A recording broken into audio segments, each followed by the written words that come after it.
Pernah kebayang nggak? Ada orang yang iseng bikin konten uji nyali di tempat angker. Demi ngejar mimpi jadi YouTuber terkenal, tapi kontennya malah jadi nyata. Dan apa yang dia alami? Bikin dia trauma sampai sekarang. Simak ceritanya setelah opening ini.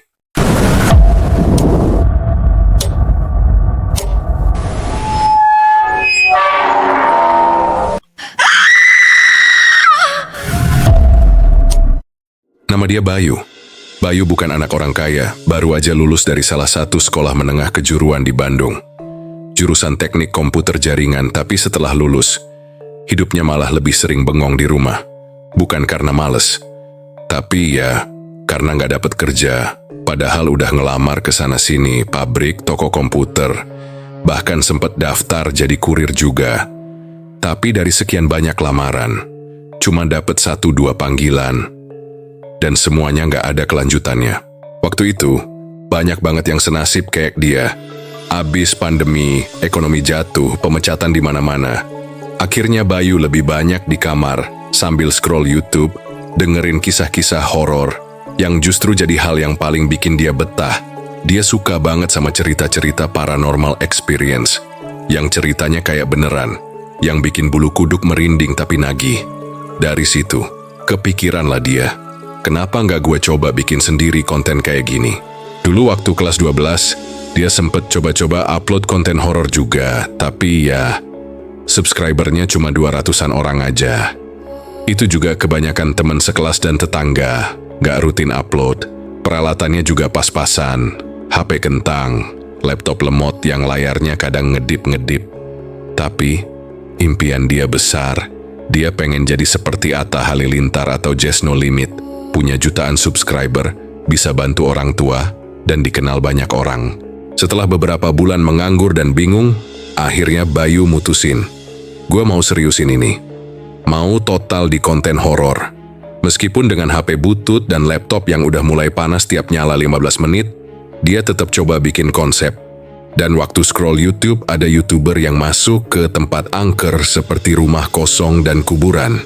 Setelah memutuskan serius di dunia horor-hororan, konten pertama yang bener-bener dia rancang secara proper, dimulai dari satu rumah tua yang udah nggak keurus, dibikin dari kayu, dan katanya, dulu pernah dipakai buat syuting acara mistis lokal.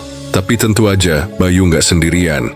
Dia ngajak temennya yang satu visi, Rudy, sama-sama nganggur, sama-sama doyan hal-hal aneh. Malam itu, mereka bawa tripod, senter kecil, dan satu speaker mini. Tugas Bayu jelas jadi pembawa konten yang kerjanya keliling setiap ruangan seram. Sementara Rudy ngumpet dan siap buat ngeluarin gimmick suara ketawa kuntilanak dari handphonenya. Tujuannya agar penonton percaya ini bener-bener angker. Karena jujur aja, malam itu suasana rumah itu emang udah cukup bikin gak enak. Lantai kayu keropos, jendela retak, dan suara tikus di mana-mana. Jam 10 malam, Bayu pencet tombol go live dari handphonenya. Assalamualaikum teman-teman. Malam ini gue lagi di salah satu rumah tua yang katanya angker banget. Chat mulai masuk satu-satu. Penonton awal cuma 7 orang, tapi pas suara ketawa kuntilanak dari belakang dapur kedengeran, hihihihi. Boom. Jumlah penonton naik jadi 23. Komentar-komentar aneh langsung masuk. Bang, itu di mana? Bang, itu apaan tuh di pojok? Bang, coba buka lemari yang serem itu dong. Bayu sambil ketawa-ketawa baca komen, terus dia jawab, Yok, yang mau gue buka lemarinya, tolong kirim 10.000 dulu. Dan gak nyampe 1 menit, ada notif donasi masuk, 10.000 rupiah. Mata Bayu langsung berbinar. Dia buka lemarinya dengan gaya dramatis, padahal di dalam cuma ada sarang laba-laba dan baju bekas lusuh. Tapi di kamera, dengan pencahayaan remang-remang dan background dari Rudy, semua kelihatan lebih mistis dari aslinya. Selama 1 jam live, Bayu dapat tantangan demi tantangan. Dan akhirnya, total donasi malam itu, 50.000 rupiah. Buat orang lain mungkin kecil, tapi buat Bayu, itu pertama kalinya dia dibayar dari hal yang dia suka. Besoknya, dia kaget bukan main. Video-video horor lamanya tiba-tiba dapat banyak view. Subscriber yang tadinya mentok di 200-an, naik terus. Semalam doang, nambah ratusan. Komentar berdatangan, ada yang bilang, "Bang, kontennya serem, lanjut terus ya," atau "Ini beneran bang?" Gue ngerasa ada yang aneh di menit ke-12. Bayu makin semangat. Akhirnya mereka sepakat, setiap malam kita bikin konten horor. Dari rumah kosong, pindah ke sungai tua yang katanya angker. Dari situ ke bangunan tua, lalu ke rumah sakit terbengkalai. Gimik makin canggih. Kadang suara pintu, suara langkah, bahkan pasang boneka di pojok kamera. View makin naik, subscriber makin nambah. Sampai akhirnya, Bayu punya 2.000 subscriber, nggak besar, tapi cukup buat bikin dia merasa, ini jalan gue. Sampai suatu malam, pas lagi cari ide konten baru, Bayu buka Google, cari tempat angker yang belum mainstream, scroll. Tiba-tiba dia nemu satu nama yang cukup menarik untuk Bayu, Terowongan Ijo. Dia mulai mencari tahu mengenai terowongan angker yang legendaris di Indonesia itu. Di balik perbukitan sunyi di Desa Bumiagung, Kebumen, Jawa Tengah, berdiri sebuah peninggalan sejarah yang menyimpan banyak kisah. Terowongan Ijo. Dibangun pada masa penjajahan Belanda tahun 1885, terowongan ini menjadi saksi bisu kerasnya kerja paksa rakyat pribumi demi jalur kereta api kolonial.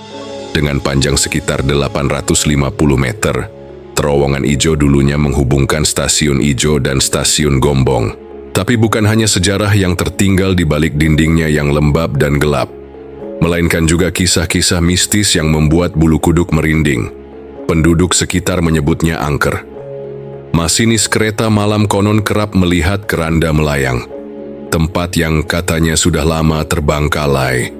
Ada cerita tentang penampakan perempuan, dan beberapa orang katanya hilang saat lewat situ malam-malam. Meski kisah-kisah ini sulit dibuktikan, masyarakat percaya bahwa tempat ini bukan sekadar jalur tua, tapi juga gerbang menuju dunia lain. Kini, Terowongan Ijo telah dinonaktifkan setelah adanya jalur ganda kereta api. Namun, bangunannya tetap berdiri tegak, seolah menjaga rahasia masa lalu yang tak terungkap. Bagi sebagian orang, tempat ini adalah monumen sejarah. Bagi yang lain, Terowongan Ijo adalah perlintasan antara dunia nyata dan yang tak kasat mata. Tiba-tiba, otak Bayu langsung jalan. Kayaknya keren kalau gue coba uji nyali langsung di situ. Live. Iya, lu nggak salah denger. Dia pengen live streaming uji nyali langsung dari dalam Terowongan Ijo. Malam hari, malam itu, angin berhembus pelan di sekitar Terowongan Ijo. Jam menunjukkan pukul 11 malam. Di depan mulut terowongan yang gelap dan sunyi, Budi dan Rudi bersiap dengan perlengkapan mereka. Kamera, tripod, senter, dan tentu saja semangat nekat. "Yuk mulai live-nya, kita masuk 5 menit lagi," kata Bayu sambil mengecek sinyal internet dari modem portabel. "Siap. Gue juga udah siapin suara keranda di Geret. Kayaknya bakal cocok banget di tengah-tengah nanti," jawab Rudi sambil tertawa kecil. Live dimulai. Penonton di YouTube terus bertambah, donasi mulai masuk dan memberikan tantangan yang aneh. Komentar masuk cepat. "Gila, serem banget tempatnya. Bayu, hati-hati ya. Dengar-dengar ada keranda terbang di sana." Bayu dan Rudi pun melangkah masuk ke dalam terowongan. Suasana langsung berubah. Udara lebih dingin. Suara langkah mereka menggema di dinding batu tua. Bayu terus berbicara ke kamera, menjelaskan sejarah terowongan dengan gaya khasnya yang santai tapi tetap informatif.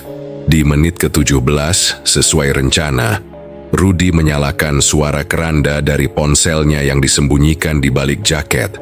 Suaranya seram seolah ada sesuatu yang sedang digeret di atas rel.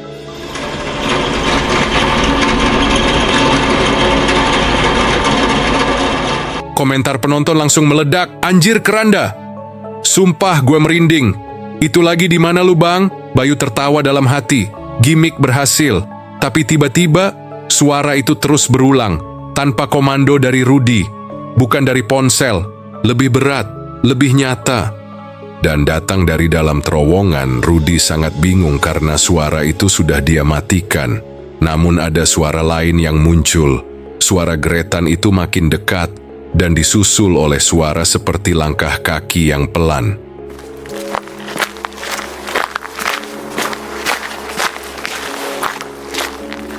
Bayu merasa bahwa kerja Rudi malam itu benar-benar bagus.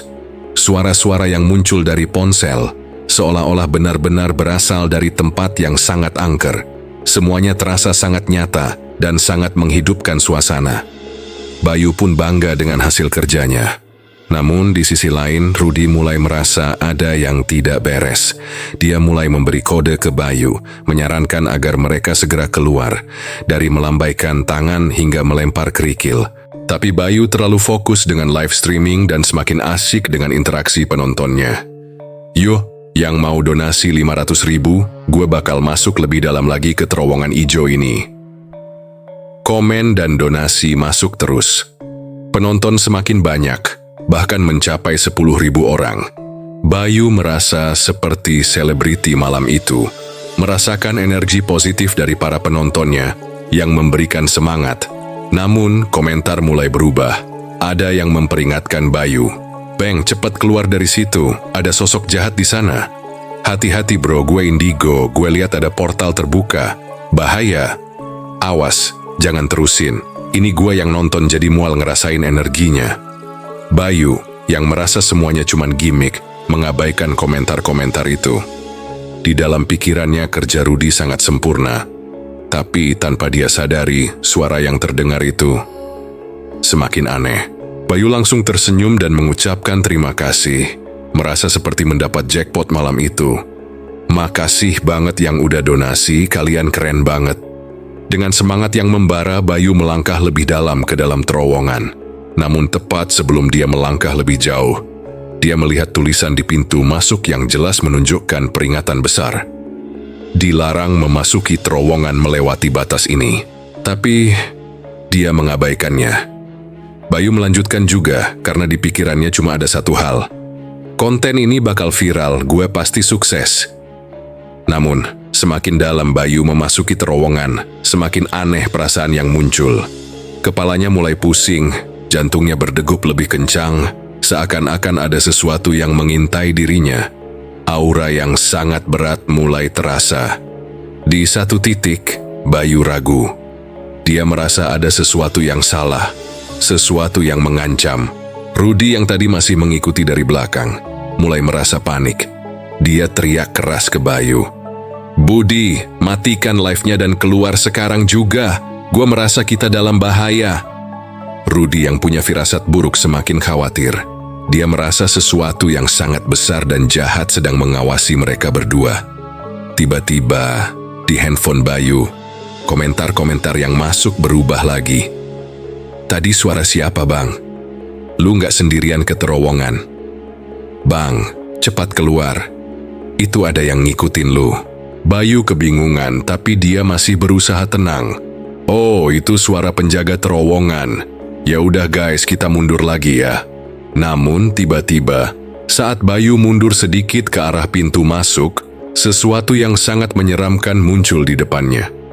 Sosok kuntilanak hitam dengan mata merah menyala, menatapnya dengan tatapan yang penuh ancaman. Bayu langsung merasa ketakutan. Dia cepat-cepat menekan tombol untuk menghentikan live-nya dan berteriak, "Rudi, ayo lari." Mereka berlari keluar dari terowongan. Langkah mereka terasa semakin berat. Tubuhnya seolah-olah dipaksa untuk bergerak lebih cepat. Tapi sesampainya di luar, mereka dikejutkan oleh masalah yang lebih aneh lagi. Motor yang mereka bawa untuk pulang tiba-tiba tidak bisa hidup. Padahal sebelumnya motor itu baik-baik saja. Bensinnya masih setengah penuh. Tidak ada masalah apa-apa. Bayu dan Rudi mulai panik. Mereka mencoba menyalakan motor itu berkali-kali. Namun motor itu tetap mati. Yang lebih mengerikan, dari kejauhan suara ketawa kuntilanak itu terdengar lagi. Seakan-akan mengikuti mereka. Rudi yang udah semakin ketakutan, menyarankan untuk lari saja tanpa motor. Namun, Bayu menolak. "Gue nggak bisa ninggalin motor ini. Ini satu-satunya kendaraan orang tua gue buat dagang." Mereka berdua bingung dan panik. Tak ada pilihan lain, mereka berdua tetap berusaha menyalakan motor, sambil tetap mendengar suara kuntilanak itu semakin dekat, semakin menakutkan. Saat itu suasana menjadi sangat mencekam. Bayu dan Rudy merasa seperti terjebak dalam sesuatu yang lebih besar dari sekadar gimmick konten horor mereka. Mereka tak tahu lagi apa yang harus dilakukan, apa yang sebenarnya terjadi di terowongan ijo. Apakah mereka akan selamat malam itu? Dan siapa yang sebenarnya mengikuti mereka? Banyak pikiran berkecamuk di kepala Bayu saat itu. Rasa panik, takut, dan bingung bercampur jadi satu.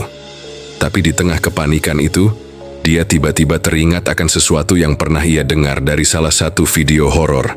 Katanya, kalau motor terasa berat atau tiba-tiba mogok di tempat angker, kemungkinan besar itu ulah setan. Dan salah satu cara untuk mengusirnya adalah dengan mengencingi ban motor. Kebetulan saat itu Bayu memang sedang kebelet kencing. Tanpa pikir panjang, dengan tubuh gemetar dan napas ngos-ngosan, dia langsung membuka resleting celananya dan mengencingi kedua ban motornya. Rudy hanya bisa melihat dengan ekspresi campur aduk antara jijik dan pasrah. Dia tidak berkata apa-apa. Dalam hati dia hanya berharap, semoga cara gila itu berhasil. Dan benar saja, tak lama setelah Bayu selesai, motor yang tadinya mati total tiba-tiba menyala sendiri. Tanpa banyak bicara, Bayu langsung naik ke atas motor. Rudy duduk di belakang, dan mereka langsung tancap gas secepat mungkin meninggalkan wilayah terowongan ijo. Sepanjang jalan mereka tidak bicara sepatah kata pun, hanya suara angin, dan sesekali suara tawa kuntilanak yang terdengar dari kejauhan, seakan mengejek atau mengiringi kepergian mereka. Malam itu meninggalkan trauma yang dalam. Bayu dan Rudy benar-benar stres. Keduanya seperti bukan diri mereka yang biasanya. Selama 2 hari penuh, mereka tidak menjalankan konten apapun. Bahkan grup kecil yang biasa mereka pakai untuk membahas ide konten pun sunyi senyap. Bayu lebih banyak mengurung diri di kamar. Sampai akhirnya, hari ketiga setelah kejadian itu, ayah Bayu datang dan bertanya soal uang yang pernah Bayu hasilkan dari YouTube. "Ayah butuh uangmu sebentar, Yu. Pinjem dompetmu dulu ya." Bayu langsung mencari dompetnya, tapi dompet itu tidak ada. Dia mulai panik. Dia cari ke kamar, ke tas, bahkan ke dapur tempat dia biasa menaruh barang. Nihil. Kosong. Sampai akhirnya dia duduk diam, mencoba mengingat. Dan detik itu juga, Bayu teringat sesuatu yang membuat seluruh tubuhnya merinding. Bahwa ada tas kecilnya tertinggal di dalam terowongan ijo. Tas itu berisi dompet, korek api, dan rokok. Semuanya barang penting. Terutama dompet karena di dalamnya ada kartu tanda pengenal diri, kartu bank, dan surat izin mengemudi milik Bayu. Bayu langsung lemas. Ia benar-benar tak menyangka barang sepenting itu tertinggal di tempat yang paling tidak ingin ia datangi lagi seumur hidupnya. Malam itu, dengan tangan gemetar, ia menghubungi Rudy. "Rud bro, gue butuh bantuan. Tas gue ketinggalan di sana." Namun Rudy langsung menolak. "Bayu, gue gak mau kesana lagi, sumpah. Gue masih mimpi buruk 2 hari ini." Bayu memaksa, berkali-kali menelepon Rudy, mengirim pesan suara. Tapi tetap saja Rudy menolak. "Gue gak sanggup, Yu. Gue takut. Lo juga jangan kesana sendirian." Bayu makin putus asa. "Rud, gue beneran harus kesana. Di dompet itu ada semua identitas gue, uang gue, ATM, semuanya. Lu tega sih kalau nggak temenin gue?" Namun tak ada jawaban. Akhirnya malam pun tiba. Dengan berat hati dan jantung yang berdetak tak beraturan, Bayu mengendarai motor satu-satunya itu menuju terowongan ijo. Hanya bermodalkan senter dan niat nekat, saat motor mulai memasuki jalanan sempit menuju area terowongan itu. Rasa takut mulai menyergap dirinya. Pohon-pohon bergoyang pelan, dan suara malam terasa seperti bisikan-bisikan samar. Angin berhembus dingin, dan langit gelap tak berbintang. Dalam perjalanannya, Bayu baru menyadari sesuatu yang sangat penting. Rudy yang waktu itu diminta untuk meminta izin ke penjaga desa atau penduduk sekitar sebelum membuat konten, ternyata tidak pernah melakukannya. Bayu menggertakkan giginya. "Jadi, kita benar-benar masuk tanpa izin. Bodoh banget," gumamnya dengan napas berat. Motor mulai melambat. Cahaya dari lampu depan menyorot jalan tanah yang mengarah ke mulut terowongan ijo. Dan di depan sana, terlihat kegelapan yang begitu mencekam. Tak ada suara, tak ada angin. Hanya keheningan pekat yang membuat bulu kuduk Bayu berdiri. Mulut terowongan ijo berdiri tegak, seperti gerbang menuju neraka. Bayu menggenggam setang motor lebih erat. Dadanya bergetar dan pikirannya kacau. Namun di balik semua itu, tas kecilnya masih ada di dalam sana. Dan malam ini, ia harus masuk. Sendirian. Sepintas rasa takut yang mencekam dalam dada Bayu mulai mereda. Entah dorongan dari mana, ia malah terpikir untuk melanjutkan kontennya. Mungkin karena tekanan kebutuhan. Atau memang nalurinya sebagai konten kreator yang tak ingin kehilangan momentum. Dengan hanya bermodal senter kecil dan handphone, Bayu memulai siaran langsung sendirian di tengah gelapnya terowongan ijo, sambil terus menyusuri lorong untuk mencari tas kecilnya yang tertinggal. Lift itu seketika meledak. Ribuan orang bergabung. Angkanya terus naik hingga menyentuh 10.000 penonton. Padahal baru beberapa menit berjalan. Komentar-komentar bertebaran di layar. Gas terus bang. Hati-hati ya bang. Auranya nggak enak. Dan benar saja. Tak lama kemudian Bayu berhasil menemukan tas kecilnya yang tergeletak di sudut lorong yang gelap, berdebu dan lembab. Ia mengangkatnya dengan lega. Alhamdulillah, ketemu juga. Namun saat ia membalikkan badan, terdengar suara aneh seperti bisikan lembut namun sangat dekat di telinganya. Bayu sontak menoleh ke belakang. Tidak ada siapa-siapa. Guys, barusan kalian dengar suara kayak orang bisik nggak? Tanyanya ke penonton. Namun komentar-komentar di live justru penuh kebingungan. Nggak ada suara apa-apa bang. Lu halu kali. Di tempat lain, Rudy yang sedang rebahan di kamar dengan lampu mati masih dilanda rasa bersalah dan ketakutan. Mendapat notifikasi, Budi konten horor sedang live. Rudy langsung terdiam, matanya membesar. Perasaan takut kembali menguasainya, tapi hati kecilnya berbisik. Kalau Budi kenapa-kenapa gue juga yang disalahin. Dan rasa bersalahnya membuatnya bergegas keluar rumah, menyalakan motornya, dan menuju terowongan ijo. Sementara itu di dalam live, Bayu mulai berbincang santai dengan para penontonnya, meski sesekali rasa takut masih meliputi dirinya. Tiba-tiba, dari kejauhan, ia melihat samar-samar sosok pria berpakaian seperti petugas dengan wajah pucat menatapnya, dan tangan yang perlahan melambai-lambai. Bayu membeku. Anjir, itu apaan? Ia mundur pelan, detak jantungnya makin cepat. Komentar-komentar penonton langsung heboh. Itu siapa bang di belakang lu? Lari bang. Namun seorang penonton memberikan donasi 1 juta rupiah dan menuliskan pesan. Masuk lebih dalam lagi bang, gas, gue bayar mahal. Bayu ragu. Namun dengan napas memburu ia berkata pelan. Demi orang tua gue, demi konten. Ia pun memaksa dirinya masuk lebih dalam, melampaui batas yang sebelumnya ia dan Rudy sepakati untuk tidak dilanggar. Dan disitulah semuanya berubah. Dari dalam lorong melayang sebuah keranda jenazah. Mengambang begitu saja, lalu dari langit-langit terowongan turun sosok kuntilanak hitam dengan wajah rusak parah, mata melotot, dan rambut yang menutupi hampir seluruh wajahnya. Bayu menjerit keras. Handphonenya terjatuh ke tanah, masih dalam kondisi live, memperlihatkan gambar yang tak jelas. Hanya gemetar, gelap, dan suara nafas Bayu yang berat. Lalu hilang, hening. Sesaat kemudian, Rudy sampai di depan terowongan ijo. Ia melihat motor Bayu sudah terparkir di depan, namun tak ada siapa-siapa. Dengan langkah panik, ia masuk ke dalam. Dan beberapa meter di dalam terowongan, ia menemukan senter menyala tergeletak di tanah, dan handphone Bayu yang masih dalam keadaan live. Wajah Rudy langsung pucat. Ia melihat layar handphone itu masih menayangkan live dengan ribuan penonton yang masih aktif, bertanya-tanya, Bang Budi mana? Kok gelap? Lu kenapa bang? Jawab dong. Rudy memanggil. Budi! Budi di mana lo? Namun, tak ada jawaban. Hanya gema suaranya sendiri yang menjawab dari dalam lorong. Dengan tangan gemetar dan napas sesak, Rudy mematikan live itu dan membawa pulang handphone Bayu. Sesampainya di rumah, ia langsung menceritakan semuanya ke orang tuanya dan ke orang tua Bayu. Mereka semua panik. Malam itu juga, keluarga Bayu dan Rudi bergegas ke terowongan ijo bersama beberapa warga yang lebih mengerti tentang hal-hal gaib. Namun, pencarian itu tidak membuahkan hasil. Bayu menghilang tanpa jejak.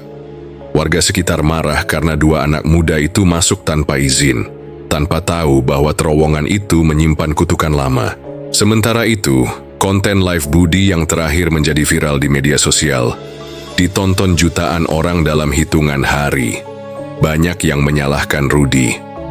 Banyak yang berasumsi bahwa terowongan ijo telah memakan korban dan korban itu adalah Bayu. Rudi tak bisa membantah. Ia menutup diri, mengurung diri di kamarnya. Hampir setiap malam ia menangis, menatap layar ponsel yang masih menyimpan video terakhir mereka. Bayu, sahabatnya, tak pernah kembali. Kisah ini bukan hanya soal teror dan ketakutan di tempat angker, tapi juga menyimpan pelajaran yang sangat berharga, khususnya bagi kita semua yang aktif di dunia digital dan konten kreator. Jangan mengorbankan keselamatan demi sebuah konten. Lalu hormati tempat yang bukan milik kita. Tidak semua tempat bisa dijadikan bahan konten. Ada wilayah-wilayah yang menyimpan energi atau sejarah yang tak bisa dipahami. Masuk tanpa izin dan tanpa menghormati aturan bisa berakibat fatal. Terima kasih sudah menonton kisah ini sampai akhir. Semoga cerita ini bisa menjadi pengingat buat kita semua, bahwa dalam membuat konten, terutama konten horor dan eksplorasi, harus selalu mengedepankan etika, izin, dan keselamatan. Dan jangan lupa cek video lainnya yang menarik di atas ini. Kalau kamu suka dengan cerita ini, jangan lupa untuk like, komen, dan subscribe, supaya kamu nggak ketinggalan kisah horor lainnya yang lebih mencekam dan penuh makna. Dan yang paling penting, jangan pernah coba-coba hal yang berhubungan dengan dunia gaib kalau kamu nggak siap menanggung akibatnya. Karena terkadang, bukan cuma cerita yang menyeramkan, tapi kenyataan yang justru paling menakutkan. Sampai jumpa di malam berikutnya, dengan kisah yang lebih gelap, lebih dalam, dan lebih nyata dari yang kau kira. Dan terakhir, jangan lupa matikan lampu.